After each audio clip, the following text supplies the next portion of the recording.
So you still have stuff at home that you set up for Halloween? All my shit's on display full time, brother. The whole upstairs. The whole upstairs. Hey, no days off. Okay, Jack. No days off. The people, like when they're trick or treating. He's like, Yeah, but when they're trick or treating, they go upstairs to see it. Or do you bring them Man, down? I got to be honest. The last few years, I've kind of turned off all my lights. I got tired of the trick or treaters. Oh, dude, that's terrible. bah humbug. Don't be that, bro. Yeah, fuck them. Have them Yeah, on. fuck 'em. Put your display out and about. Ever since my daughter got older, I just don't give a fuck anymore. God, that's just he's that guy. Oh, that's terrible. It's a process to move everything downstairs too. I'm not too motivated to do that. Well, it's not on display to too many people. The shit's hidden. It's on display to me, Oh, okay. the only motherfucker that matters. That makes sense. That makes sense.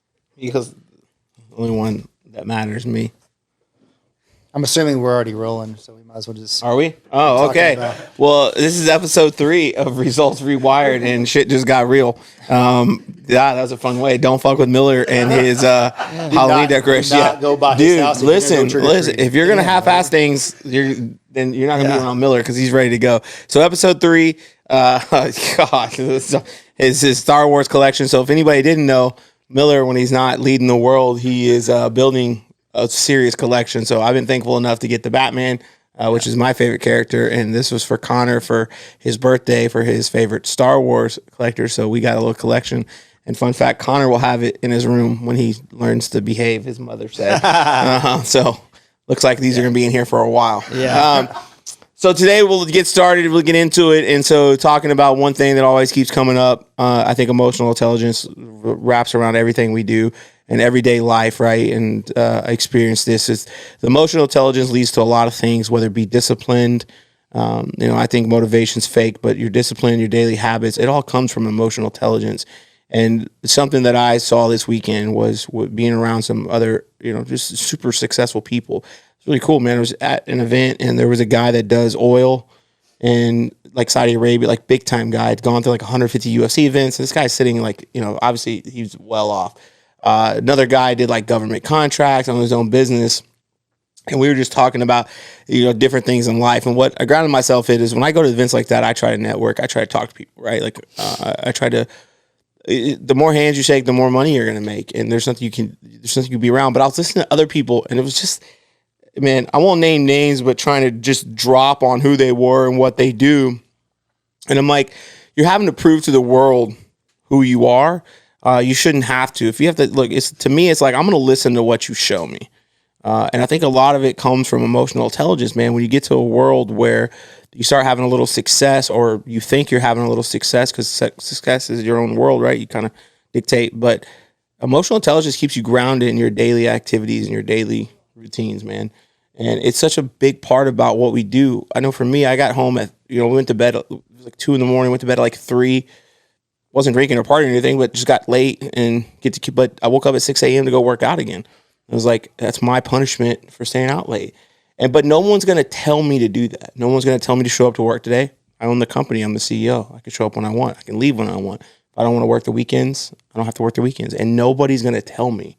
Like, no one's going to say, hey, dude, you haven't been putting in the hours, right? And so being grounded in emotional intelligence, not just from an emotional reaction, which we talked about a lot, but from a daily discipline, daily habits. And so I guess my long-winded answer here is, like, what are you guys' thoughts on that, man? And then furthermore is, you guys have both had a lot of success. How do you stay grounded in the, look, not saying you guys are rich or well off or have to retire, but look, you have enough money where if you didn't come to work today, you'd be okay. How do you stay grounded in that? Any tips you can give for people to stay grounded in those things? Yeah. So, man, I know multiple people that are super rich, and the thing that I see in those guys is they don't have to tell anybody they're rich. They don't post pictures of their house on social media. They don't post pictures of their car. Every other post is their car, their watches. Like, they don't do that. Like, the guys that I know that are truly wealthy, I'm talking, 30, 40, 50 million, 100 million, 400 million. They don't do any of that kind of stuff. Matter of fact, they're wearing cheap clothes most of the time, and they're driving modest cars most of the time. I mean, they, and I don't want to name their names, but, a couple of them do have really nice vehicles, but they don't brag about it. Funny story. Again, I won't name the company, but it was a company I was with recently, so some of you can figure it out. The CEO, we had gone through a private equity deal. The CEO had gotten God knows how much money out of the deal. And I remember distinctly, he had bought a new G-Wagon, right? And he parked in the back of the office, and no one even knew he had it for probably 2 or 3 weeks. In fact, the only reason why I think we found out he had it is I think Jeremy Duke spotted it in the back and then started asking questions. Yeah, he parked on the line. Started asking questions. Yeah. And so then, of course, he came clean. He goes, yeah, I bought this. But yeah, I had much respect for him because, he's not out there bragging. He's not out there posting. Like dudes that are got a lot, they don't have to tell you. You just know. The inverse is true. Guys that act like they're rich, and post it all the time, they're probably not doing as well as what you think they are. And we call that LDE. And if you don't know that abbreviation, you can figure it out. But LDE has to tell you what they all have. Sorry, Yes. Go ahead. Yes. Yeah, I'd say for me, it's success leaves clues. What I watch successful people do is, they wake up every morning very, very early. They have a rigor in what their daily disciplines are. They have self-control, and they show up every single day to play for others and not to play for themselves. So whoever you saw at the fight that was there, sounds like they're self-centered, sounds like they're trying to be all flashy. But those that have had the most success, what I've seen are those individuals that, they care more about and they brag more about with what their team, what their friends have been doing versus themselves. Yeah, and I mean, listen to some of the conversations, and again, that's for more people. But I think it also too is the reason you have to boast about what you've accomplished or you think you've accomplished is because there's no substance to what you've done, right? And when you're chasing different material items, there's nothing that's come about it, right? You buy this car and it's like, okay, now what? You buy this house and you're like, now what, right? Success is not a destination; it's a journey, and you have to be along for the journey. And there's no end game, right? In the grand scheme of things, success is going to be an everyday, lifetime situation. You're going to be playing an infinite game. Look at like Kobe Bryant. Even when he passed away, his legacy lives on, right? A legacy lasts for a lifetime. And look, I don't think you have to tell people when you're successful, you're chasing something more than an end game, right? I'm not chasing a Lambo. I'm not chasing a Ferrari. I don't give a fuck about any of that stuff. Like, I care about my family, the people around me, the people that are along the ride for me, and the people that really know me and are here. I don't have to justify anything for them, right? Tom Brady never told anybody he was Tom Brady. Michael Jordan never said he was Michael Jordan. Tiger Woods never said he was Tiger Woods. They go out there and perform, and everybody else told you who they were, right? Champions do it every single day, and they don't have to brag, they don't have to boast, and they don't have to tell you what they're doing. They're going to show you, and it shows up every day, and then it shows up even when you don't see it. And even the things that they're not trying to show you, it comes out because they inspire other people, and their greatness inspires others to do it, right? And so I just think for me, it's like, just shut up and go to work. And if you're destined to be great, it's going to show out. You're not going to have to tell anybody. The great ones are always going to be found, right? And so I don't know. And I think to be great, it just starts with that daily discipline, man. It starts with being grounded in something more than a materialistic item. Not to say that we don't work for materialistic items, right? Because we do for a home, car, all those things, etc. But I think you got to ground yourself in something more. And I think that comes from emotional intelligence because, look, you get caught up in this fake guru stuff. You get caught up in these, whether it be influencers, and you see this lifestyle that they're supposedly living. And so you get emotionally jealous or emotionally drawn into it, and it hits a nerve because you think that lifestyle's real, and then you want to be drawn into it. And then maybe you get upset or you start cutting corners thinking you're going to achieve it, and you're not going to do it by cutting corners. Because you see anyone great, man, those dudes went through hell and back. And if you see anyone great for a sustainable time, right? Like, you don't see the work that Michael Jordan put in. Like, I think for us, had this debate the other day, and we don't have to talk about it. Somebody asked me, "You're a Lakers fan. You're a diehard Lakers fan. Your son's name's Kobe. Who's better, Michael Jordan or Kobe Bryant?" I was like, dude, without a question, Michael Jordan. And I'm a diehard Kobe fan. Michael Jordan set the precedent of what greatness was in basketball. I use the argument of, you can ask who the greatest of Kobe's generation is, and you could probably get 5 names. You could ask who the greatest of LeBron, and you get 5 names. When you ask even who the second best player was behind Michael Jordan during his time, you can't even fucking name him because nobody cared. He was that much better than everybody else. And don't talk to me about stats because stats are inflated. Michael Jordan changed the game. You ask whoever played Michael Jordan. And I think the Last Chance documentary for me was crazy because you got to see this behind the scenes of how Michael was, like how competitive he was and the things he did. Like, he didn't have social media, right? Kobe Bryant's story is really happening because you're seeing all this social media, and they were filming at the time, and so you're seeing a lot of his stuff as a father come out and this greatness. But look how many people Kobe inspired. Like, I think the documentary on Kobe where the Redeem team, and they're LeBron's like, they're like, hey, when I'm the first play, Paul's going to set the last screen and I'm going to run through his chest. And they're like, man, you're not going to do that. And he did it to set the tone for his team that was going to be greatness. But the crazy part was that inspired everybody. That inspired LeBron. You're thinking about his greatness inspired other greats to be great, right? And so I don't think those people, you don't have to tell them anything, right? You don't have to tell people. So that was my rant on the greatness. I think you got to stay grounded in it, and I don't know what else. I want to keep talking about the flashy stuff.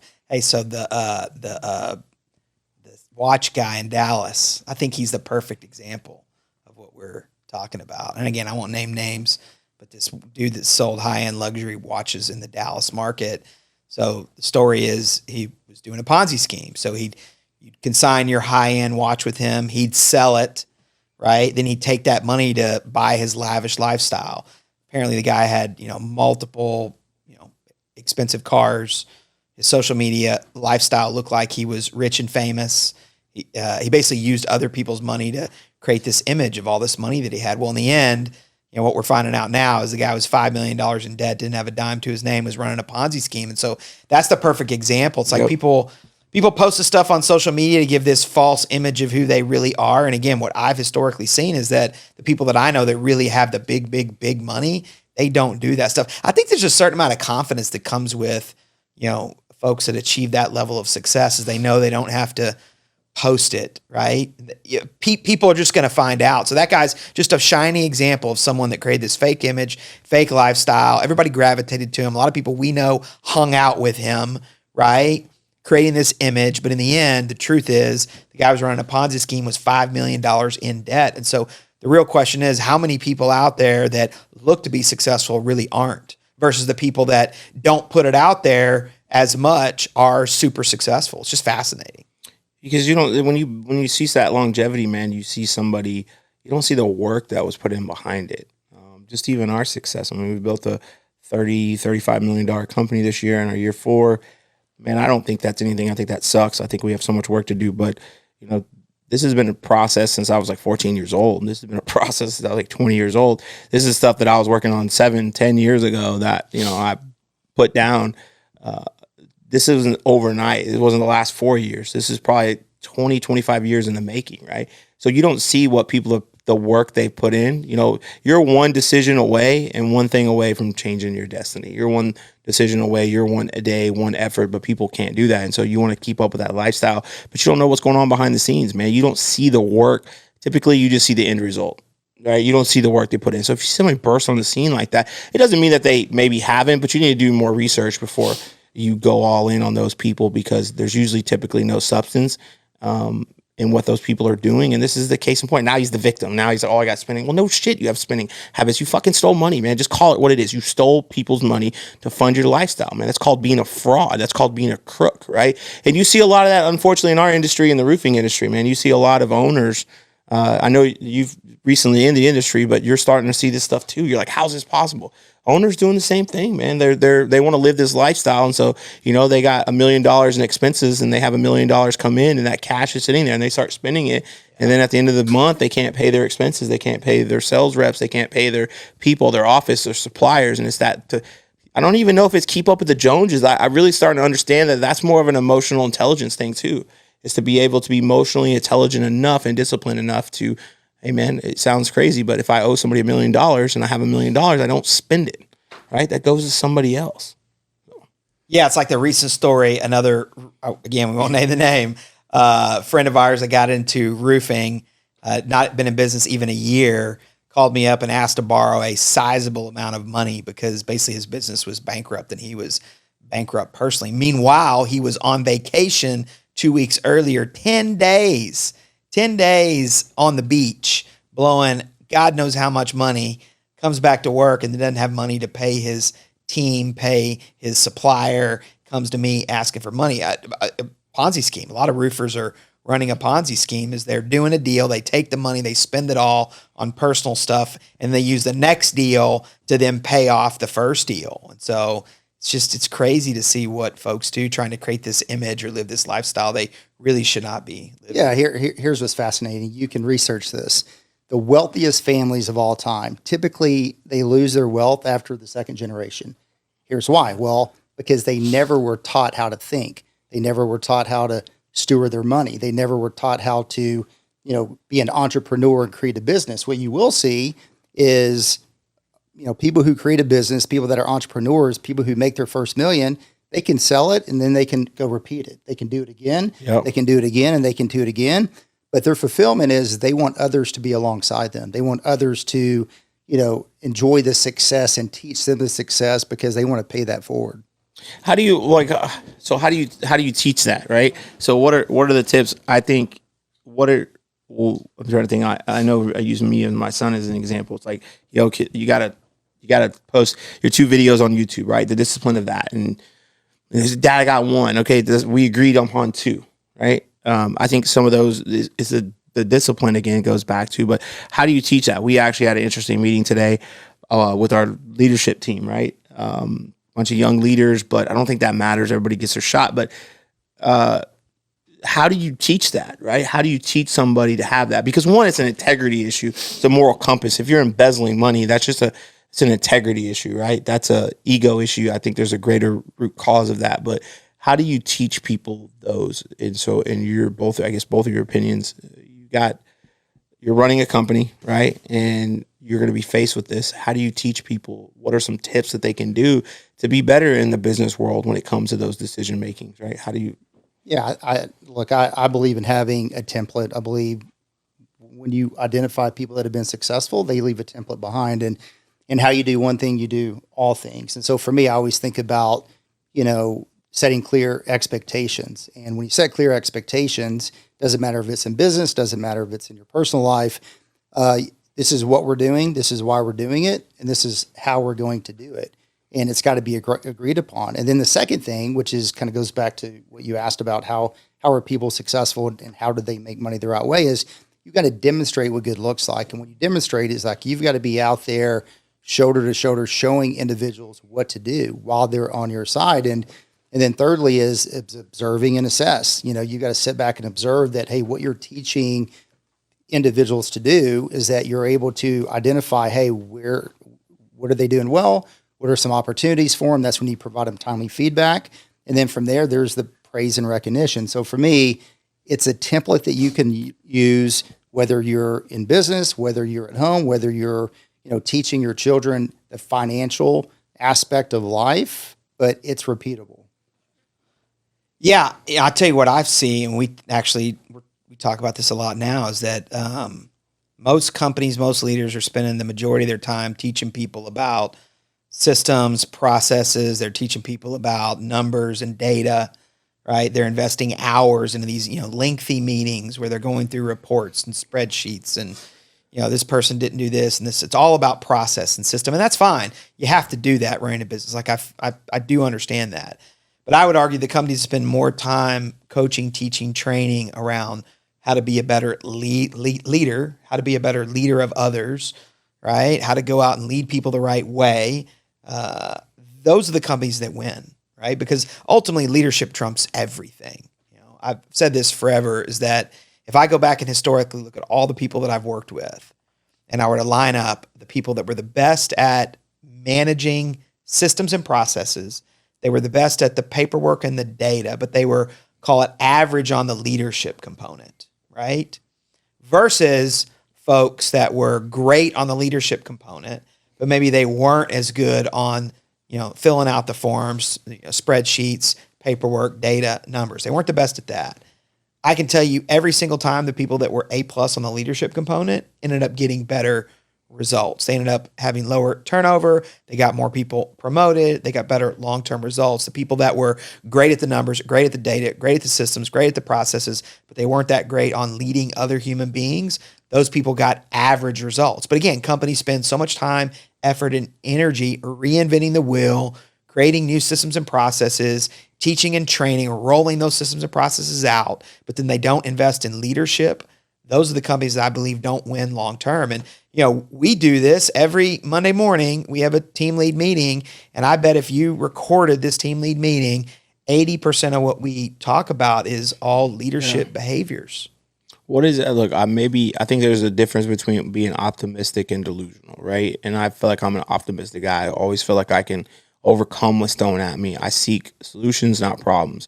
I'm not naive to the fact, but I think all people are good. I just think people are capable of bad things, right? So my fundamental trait is I believe all people are good. I don't think you should earn trust. I think trust is given until you break it, right? And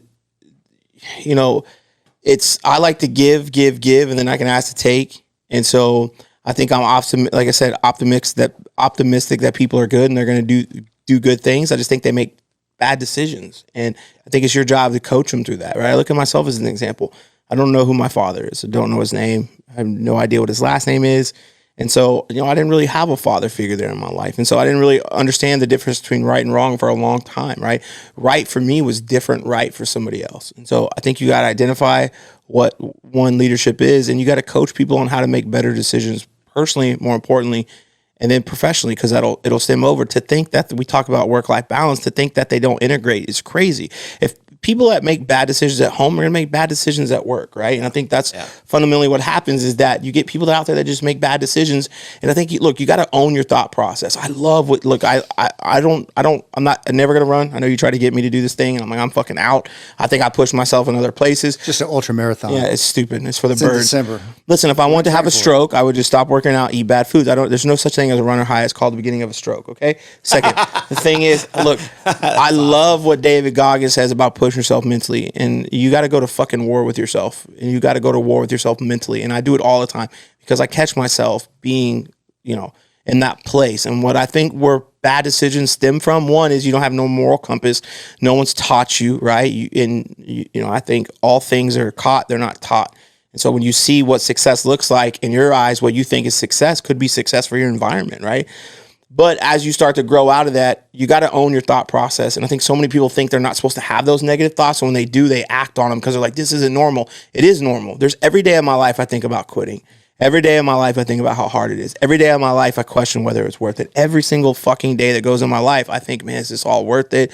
What am I giving up? All this stuff. Is it easier just to go watch football with the homies on a Sunday? Is it better just to go play golf during the day? I could do all these things and look at the time I have, but then I catch myself and I'm like, what are you talking about? And I go to battle with myself and like, stop that shit. You're better than that. Don't be average. That's what the average person thinks. If you want to be average, go do that. And I just don't want to be average, right? It's okay if you want to be, if that makes you happy. But what I found is every time I've done those things, I'm not happy. I'm happier pushing myself and guiding myself. And so I think for you is when you have those negative thoughts, you got to talk to yourself about them. You've got to own those thoughts, right? Yes, I do want to quit. What are the consequences of quitting? Well, this is what happens.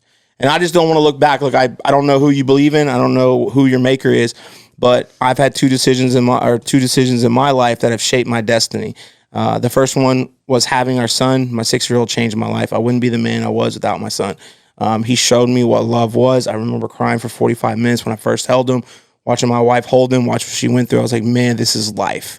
Not knowing my father, going through what I went through, it made it all worth it. And I'd go through it 100 times over and 100 times worse to have that moment in my life again. But I almost didn't have that moment. The day me and my wife went through, unfortunately, we couldn't have. She had a miscarriage. And we had some tough times on getting pregnant. We couldn't. We actually thought it wasn't in the cards. They said the only thing that we'd ever have is like in vitro, which was out of our budget at the time to have a kid. So we kind of have downplayed it, and we went and saw a specialist. And he told me, you take these shots, Dustin, and it'll help you. So whatever. I was supposed to go. And me and my wife were in a fight. We weren't married at the time. We were just engaged, and we were in a fight. I think she dumped me that day. Actually, probably did. And my boss was screaming at me. It wasn't Miller, it was this other dickhead we worked for. He was screaming at me about something that he just emotional because he couldn't handle his life. So he tried to ruin other people's, and he projected it on you, and I couldn't go. I was already late. So I was supposed to be there at 11. It was already like 11:15. I was 20 minutes away. So I was already late. So why go? And my wife told me she wasn't going to go with me. So then I'm like, well, if you're not going, I'm not going. And I don't want to have kids. So I didn't even want kids. That's the truth. I didn't even care. How would I be a good father when I never saw that? So I ended up going. Something told me to go. And I went, and I took a shot that day. Had I not taken a shot that day, we wouldn't have had Connor, and my entire life would have changed. And so when you think that what you do today or don't do today won't affect your life, I didn't realize that decision affected me until years later. It had changed the course of my life because I went that day when I didn't want to. Everything told me not to. I had every excuse.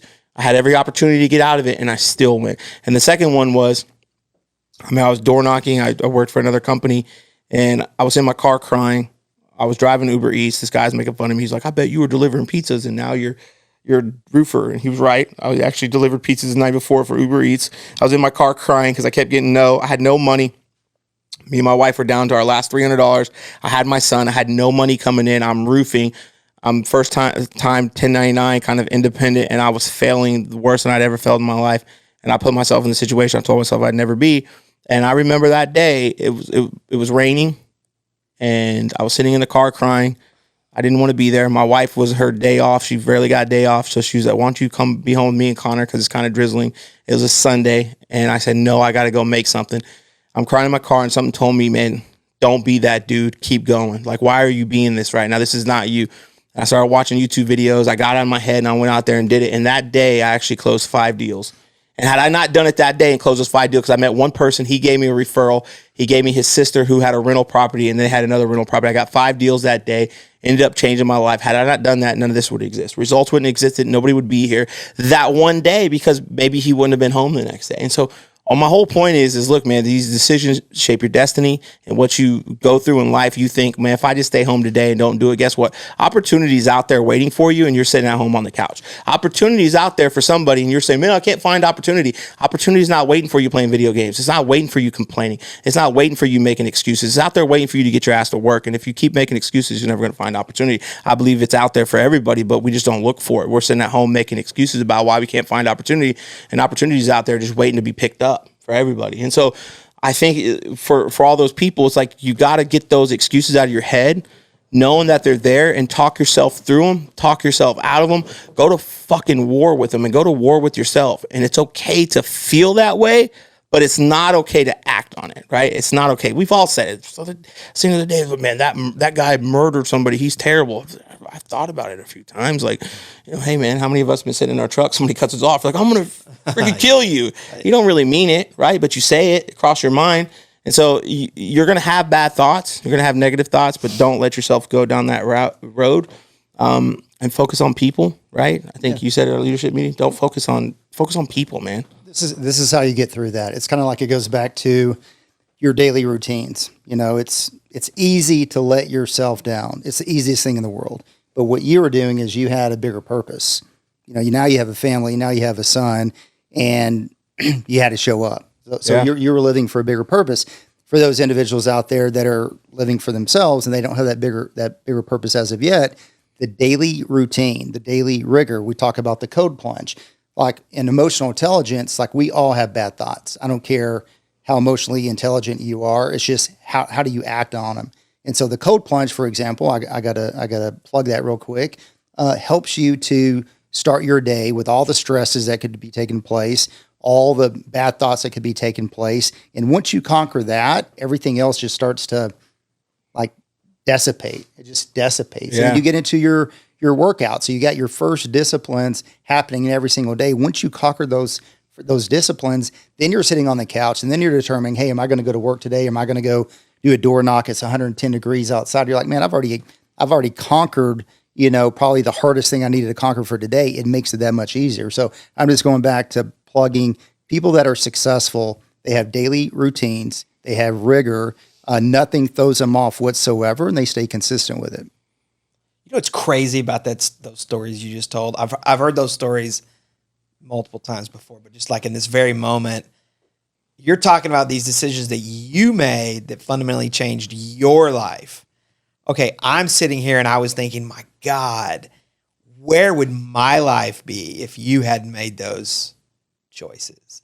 I think that's the thing that none of us really consider, is that not only do decisions that we make drastically shape our life, but my God, they change other people's lives to a degree that you can't even fathom. Like I can't even right now process and think and imagine where I would be if you hadn't made the choices that you made. Because the choices that you made led directly to this moment where you wanted to form Results Roofing and you just wanted advice from me. And that created the environment for me to say, man, I'd love to be a part of that if you would have me on your team.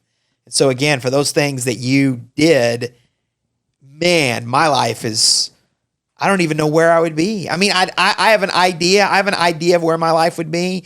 And it's a scary place. I'd be stuck in, nothing against the health club business, but I'd be stuck in that world. I'd be traveling every day. I'd be sleeping in hotels. And I wouldn't be where I am right. I'm the happiest I've ever been in my life. Man, so yeah, I think people have to really sit back and consider as you make choices in your life, not only the material impact it has on you, but the massive impact it has on everybody else. It's crazy. The one decision, we have 100 plus employees, 7 businesses. That's not counting their families, their husbands, their wives, their children, all from one decision. And look, man, it's even emotionally with my personal family. My wife is able to do what she does. My kids go to a better school. And look, there's no trying. Stop telling yourself, at least I tried, right? I gave it all I had. Well, all you had wasn't good enough. Trying doesn't matter. Nobody gives a shit, dude. You don't try. You either do it or you don't, right? You don't try. Try is that BS thing you sell yourself when you failed. Look, if you fail, get back up. It's okay to fail. Fail your way to success. Keep failing, keep failing, keep failing. But don't give up, right? And so you don't try. You either do it or you don't. That's it. There's nothing in life that says it. And look, man, it's okay to not do it right away. It's okay to keep going. But we tell ourselves, well, I tried. That's okay. No, it's not, because you know what? Trying doesn't feed your kids. Excuses don't feed your children. And so it changes not only your life, but your kids' life. And it puts them in other opportunities. Like you said, it puts other people. I mean, look, there's 100 people individually affected by that one decision. And how many people are they affecting, right? How many people are they impacting? And so in your life, look, man, if everybody's sitting around thinking who's going to do it, nobody's going to do it. You've got to be the one, man. You got to be the one and take that responsibility to go out there on a leap of faith for everybody. It's kind of like, man, it sounds super cliche, but you remember the high school or the junior high dance? You're there, guys are on one side, girls are on the other, there's your jam on, you're kind of cutting up with the homies, you want to go talk to your crush, but you're too scared to, and then that one dude goes out there and risk it for everybody. He goes out there, bro, and starts shaking it for everybody. The next thing you know, one of the other homies comes out, then a couple girls, and next thing you know, man, everyone's dancing together, right? That's what you have to do. It sounds crazy, but as a person, look, you got to be the one that shows up. In my family, I had to be the one. There was nobody coming to save me. There was no dad coming to save me. There was no mom coming to save me. There was no rich family members. If I wanted my family to have the life that I dreamed of, the ones that I saw on TV, then I was going to have to be the one to take the risk, put all the pressure, and take it all, right? And then take it for other people. And you have to be okay with that, because look, it's not that bad. To me, being average scares me way more than failing. Being average just scares the shit out of me, man. Failing doesn't bother me. And you just can't be afraid to take that leap, because there's people out there that need you to take that leap, right? They need you to burden all that stuff. They need you because they can't do it. But them seeing you do it, it gives them confidence they can do it too. So you're inspiring people, which to me is the ultimate fulfillment. There's nothing that, besides being a father and a husband, there's nothing more satisfying than impacting other people and watching them succeed. It's the ultimate fulfillment, and it's the ultimate happiness. And then what you find is, like we talked about earlier, happiness is not a destination, man. It's a journey. And so you start doing things. Look, it's like we said, happiness, sadness, all those are feelings. And so look, man, it's simple. Don't do shit that makes you sad. Do shit that makes you happy. So if happiness is impacting others, well, do that, right? If it makes you sad to not do these things, then don't do that. If you get up in the morning and you look in the mirror and you don't like the way you look, then stop doing the shit that makes you look that way. If you get in the mirror and you see a little bit of results, you see some success, then do those things. And what you'll find is over the course of time, you're not going to be happy 24/7, but you're going to be happy more than you're not happy, right? Your life will start to change, then you're going to get more confidence, and you'll start wanting to do other things. You'll start wanting to impact other people. We're talking about leadership, and you kind of took me back, because it's like, where would you be? My gosh, I just thought about the 20 plus years, 2 decades. I was in corporate America. You talked about processes and KPIs. It's funny, I mentioned KPIs when I first got here, and that was the first thing that you just like chopped. You're like, dude, what the heck is a KPI? Well, what processes and KPIs are in corporate America? It's because we're all robots. Corporate America teach you how to be a robot, no critical thinking, no problem solving, no thinking for yourself, no making the company better.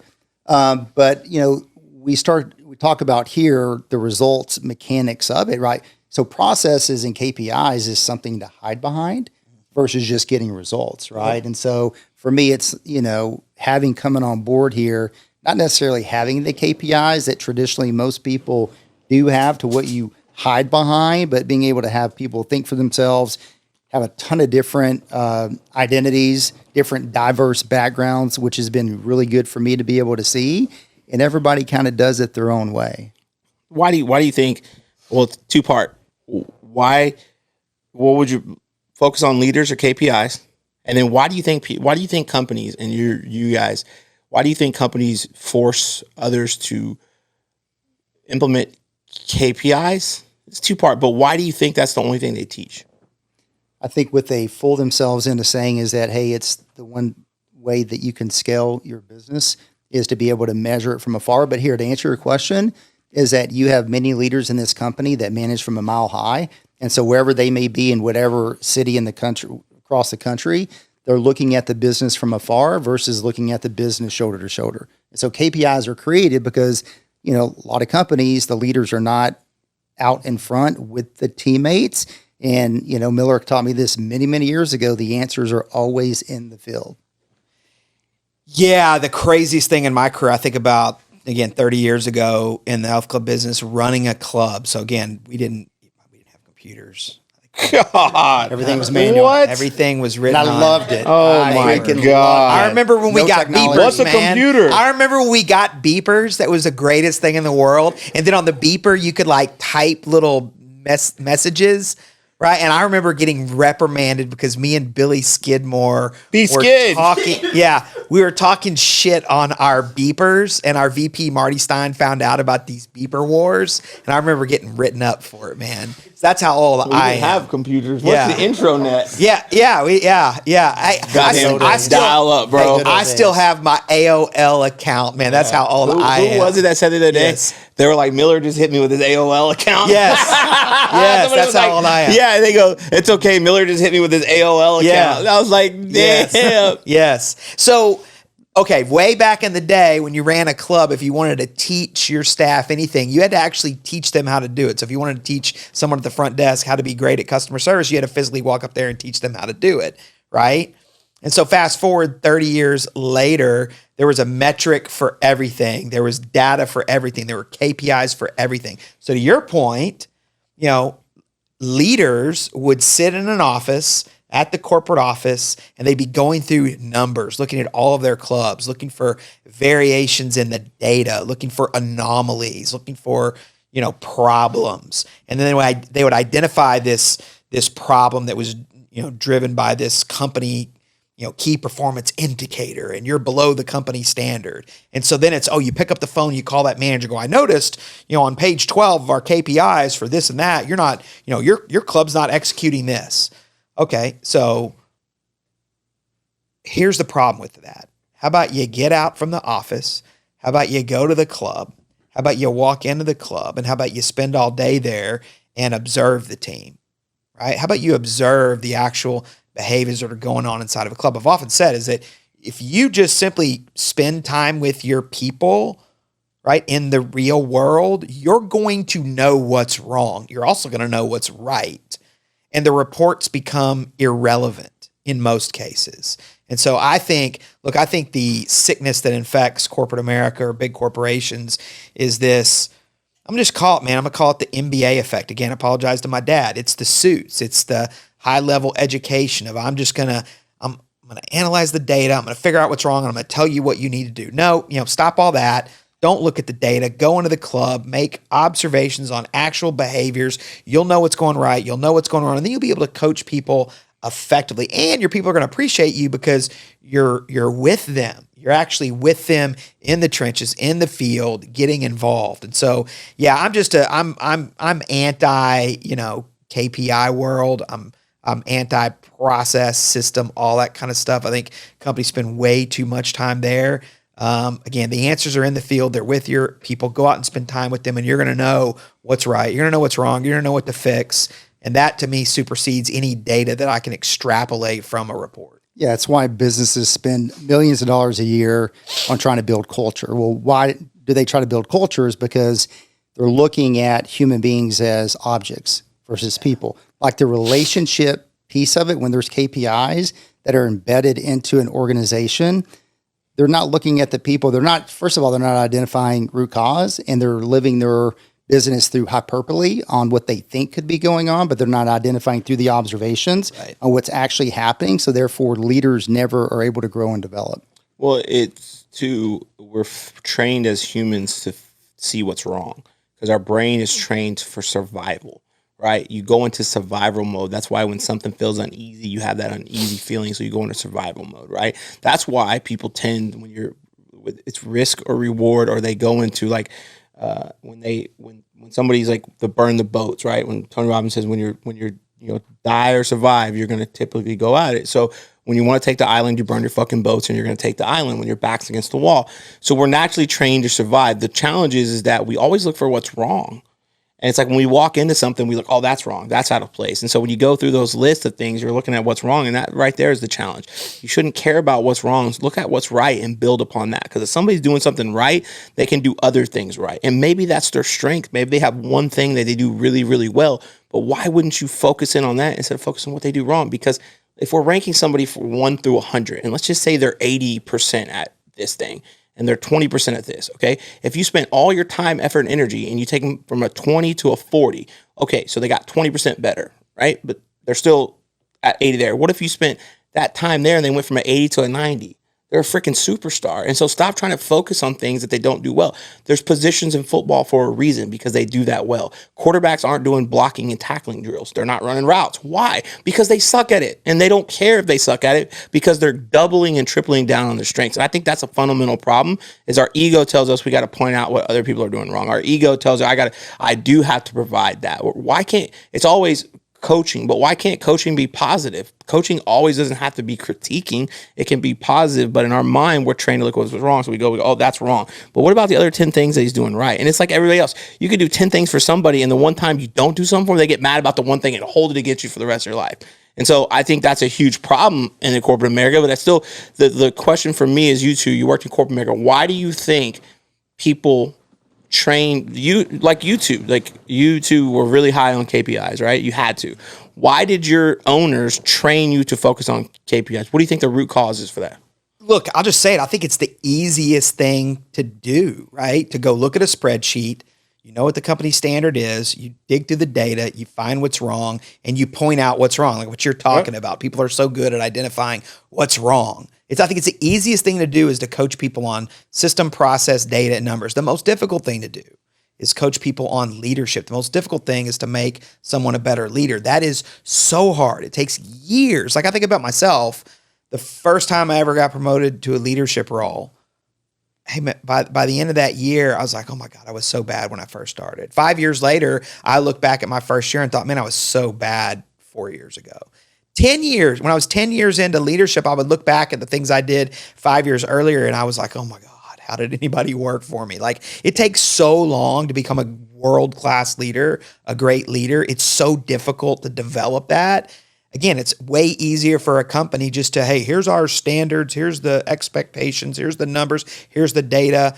Teach people how to look at the data, look at the systems, look at the process, identify the weak links, and go point out what's wrong. I think that's easy to do. That is duplicatable. The hardest thing to do is go, you know what?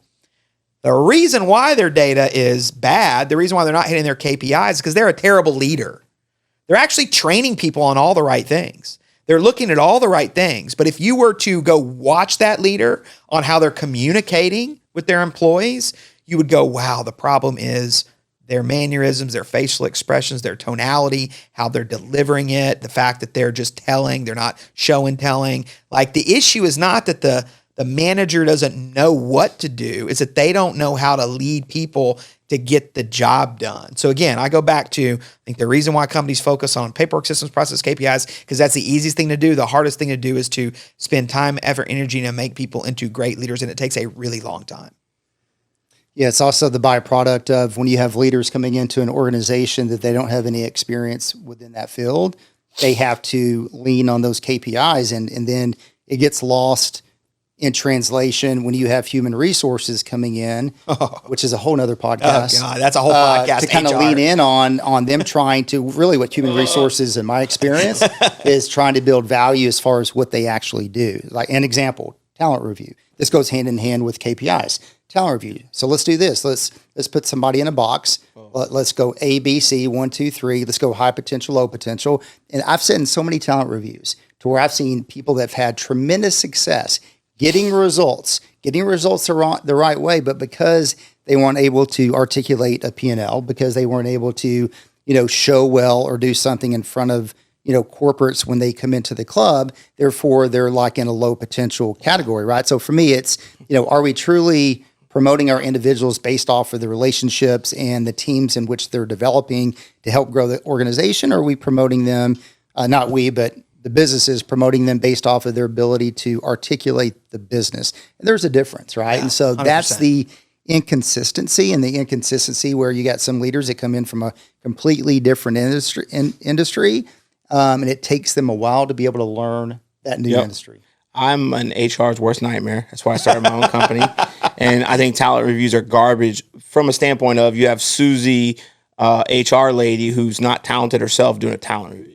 Right. You have somebody that's never accomplished shit in their life doing a talent review. Right. So it's there could be, one-on-ones about what? About life. I think it goes deeper as an entrepreneur. I think it was it's the Virgin guy, and not Virgin like he doesn't get chicks, but Virgin like the Virgin Mobile, right? What's his name? Sir Bronson. The Bronson guy. Yeah. But what does he say? He's like, I think it was him. It could be completely wrong here. So if I do, I apologize.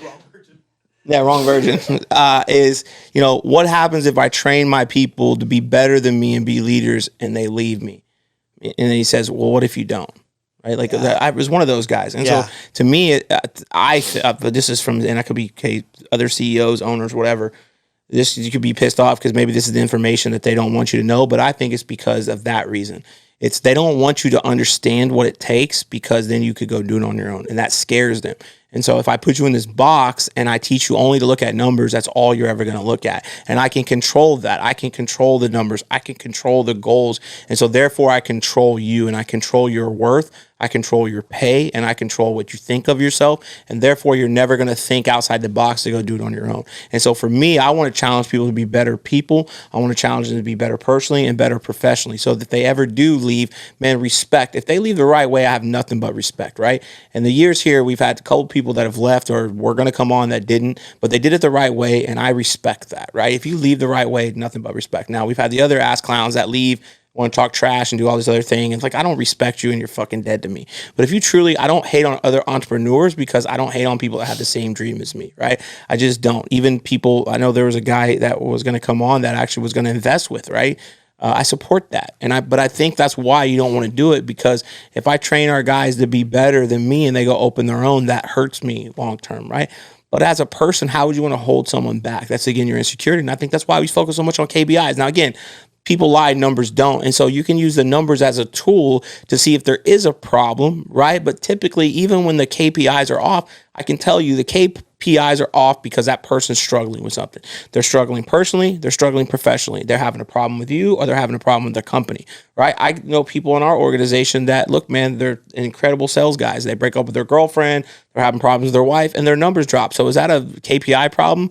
It's a personal problem. And when you start to focus on that, you're going to make better people. But then guess what? Then people aren't going to want to leave you, because they're doing so well, they're being paid what they're worth, and then they don't want to go somewhere else, because then truly the grass isn't greener on the other side, because you're watering your grass here and you're taking care of your people and you're giving them something more than just a paycheck. You're giving them fulfillment. You're teaching them growth. You're truly coaching them. And that's why some of these legendary coaches, what did they always say? He was there for me, right? Why was Phil Jackson that great of a basketball coach? Was he really just the phenomenal basketball coach? And I don't think so. And you listen, why did Kobe run him off and then realize, man, I want that guy back? Why did Jordan say, if Phil's gone, I'm not playing here again? Right? Look, all I know is Phil Jackson won championships without Jordan, and he won championships without Kobe. Kobe or Jordan never won championships without Phil Jackson, right? And they brought something out of them better. What did they say? He was the Zen master, right? He wasn't just X's and O's. It was the people. He had a relationship with them. They loved him. They would go to battle for him. Kobe freaking hated him, wrote so bad he wrote a book about him, got him fired, and then begged for him to come back because he knew that's what he needed. And so I just think when you see ultimately people want to be coached, but they want to be coached out of a place of caring. We talked about in the leadership today, and every one of our leaders said the same thing. They want somebody that cares about them. They want someone that's going to talk to them a certain way. They want someone that's going to push them. I think people look back on their life. I think it goes back to the Last Dance documentary. Is you saw people say, man, Jordan was an asshole. I didn't like him. But they're like, man, I wouldn't be who I was without him. And so you look back after, maybe in the heat of the battle, they're going to be upset with you. Maybe in the heat of the battle, they might hate you. And maybe some are even going to quit. And that's the unfortunate thing. But I think they'll look back years later and go, man, that was the one that gave me the opportunity. That was the guy that pushed me to be here and pushed me to greatness. And I think you do. And I think that's why you focus on KPIs, because you don't want your people to leave. So you just, leads appointment shows, numbers. And then those people don't ever go anywhere because they almost don't value themselves, right? But if they don't value themselves, they're never really going to truly help you get to where you want to be anyway. So you're truly doing yourself a disjustice. So, Bro, that's a wrap, dude. that's a wrap. That was great. I think this is episode 3. Episode 3. So this is episode 3. Yeah. Results Rewired. And so make sure, look, we're on YouTube. So go check it out on Results Rewired. Social medias are coming, Facebook, Instagram. So you'll see us on there, TikTok. But for right now, it's on Instagram on YouTube, and we will have like Spotify and all that coming up too. So make sure you subscribe and get the updates. So myself, Dustin Gutkowski, Greg Ivy, and Jason Miller, as always. And so stay tuned because we are going to be having some guests come in and zoom in. If you have questions, drop it in. We'll update this. Drop question in the comments. Hit us up on social if you have a question about something maybe you're struggling with in life and business, and we'll help you best way we can. I hope everyone has a great day, man. Thank you for watching.